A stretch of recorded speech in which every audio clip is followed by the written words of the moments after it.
Msimanga, a very warm good morning to you and thank you so much for your time. Now, you of course inherit a leadership position due to John Moody's resignation. Your comments coming, of course, from his quite tearful resignation there. Well, Tumelo, I said before that I didn't want to, start talking negatively about, my predecessor. That's not my focus. My focus is to have a province that is united, structures that have been launched. I mean, we've recently just launched about 87% of our branches successfully. We're hitting the ground running now. We are rebuilding the DA as an alternative, to the current ANC. And we're readying ourselves for the 2021 local elections and 2024 provincial elections. You know how the DA has performed, in the previous years in terms of elections, and we want to, keep on the trajectory of growth and ensure that, we bring an alternative to the people of Gauteng in general. And while Mr. Msimanga, your, of course, admission there that you may not want to speak badly about your predecessor may be noted, but as the interim Gauteng leader at this point, I think your comment regarding some of the allegations made by DA leader John Steenhuisen yesterday might be needed, particularly within the province. I have to remind you that those include allegations against Mr. Moody regarding bribery, sex for jobs scandals. I mean, these, I understand, were happening in Ekhuruleni, but as you enter into the province as its leader within the DA, how do you plan to stabilize that ship in as far as the leadership clearly they're being compromised? Well, look, I mean, these are things that one will really have to get immersed in and find out what are the facts. I'm still studying, the document myself. You appreciate that I haven't been sitting in FedEx or even in the Federal Legal Council or Commission that the party has. So I still have to then get myself, into the nitty-gritties of that particular file, understand what has happened, who is implicated, if the people internally, need to be brought in, whether, there be an issue of mediation that can take place within the people that are already in the party or still in the party, or whether, there's still people to be facing disciplinary, charges. And then, therefore, we'll take it from there. But mine, as I said, Tumelo, is to then be able to then bring every other person that at this point in time might be feeling somehow a little bit negative or down, and everybody that is feeling positive together and say, how do we then bring back that focus that the DA once had into then ensuring that we're able to form an alternative government, to what the people of Gauteng have been experiencing so far. And in planning, of course, to inspire further confidence amongst, your voters and South Africans, do you honestly think there is a leadership crisis within the DA at this point? I mean, this is the first time we're seeing senior leaders resigning. I don't have to name them, but just to remind our viewers, Herman Mashaba, Musi Maimane, Lindiwe Mazibuko, and now John Moody. These are quite, senior executive leaders here that are resigning at such a short space of time.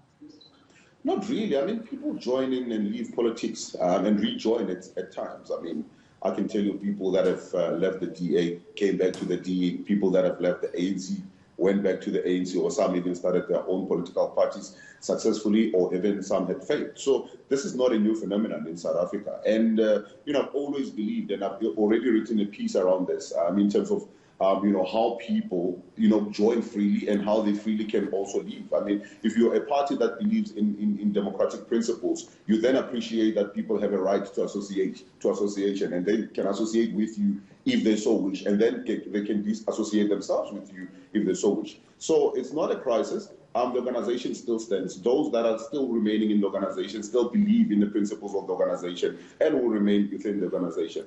And those that believe that the DA is no longer their home, as they have been able to join, so they will be able to leave. It shouldn't be that there's hard feelings when people do leave. If we rejoice when people come in, we should be thankful for the service that they would have given the organization. And if they so feel that they need to leave, then we should also welcome that as a decision. Yeah, but surely at this point, since we are expecting, elections quite soon, next year being the year whereby elections will be taking place, the DA would like to see this ship stabilize. So, to obviously garner those votes. So are you not concerned at all that the latest events might sort of deter your voters away from the party? Look, I mean, I would be ignorant and arrogant if I were to say that, this hasn't really, shaken us a bit. It has. it is called for us to reflect in terms of what is happening and what has happened. I mean, some of the things that people left for, unfortunately, the public will never get to really know the truth behind some of the things that people leave the party for, as much as there's no noise that would be made negatively out there. But internally, we focus then on what we want to do as an organization instead of, having a ping-pong session with the people that have left. I'm one of those people that have always called on members to remain, focused on the values and the principles and on the target that the DA has set in terms of, the government that we want to be putting in place, for South Africa. So this is something that we will be reflecting on, especially now coming this weekend where we will be discussing policies and we will be reflecting on some of the things that have happened. But we will also now go forward as we launch our provincial congresses, as we go into our constituency congresses, and also our ultimately the federal congress. We will be talking about how do we then ensure that all the leaders are bringing everybody together and ensuring that the Democratic Alliance move forward in a focused manner, and ensuring that, as I said earlier on, that we become the real alternative, to the ruling ANC. And just speaking about the National Policy Conference, which is upcoming, how are those plans coming up, especially because, obviously, as you've mentioned, it would be arrogant of you not to admit that, the party hasn't been shaken a bit. So are those plans still in motion, the conference still taking place? Yes, it has been. It will be taking place. All the checks and balances have actually been done. We have done an audit across the country in terms of ensuring that everybody that needs to participate will be, given access, to be able to participate and also to be able to then contribute. So all the documents have been sent to all members across, those members that will be participating across the country.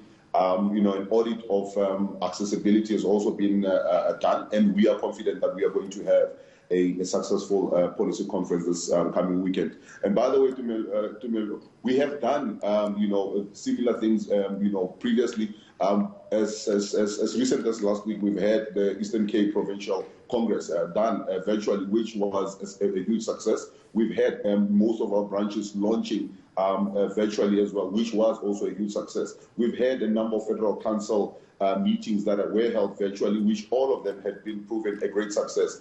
As much as we've been able to also have our podcast, from the leader, from the chairperson of the party, and also different members or leaders within the organization who have had these virtual meetings, and they've also have gone without a hitch. So we are expecting this to be a great success as well. All right. Well, thank you so much for your time this morning. That is Mr. Solly Msimanga, the acting Gauteng leader.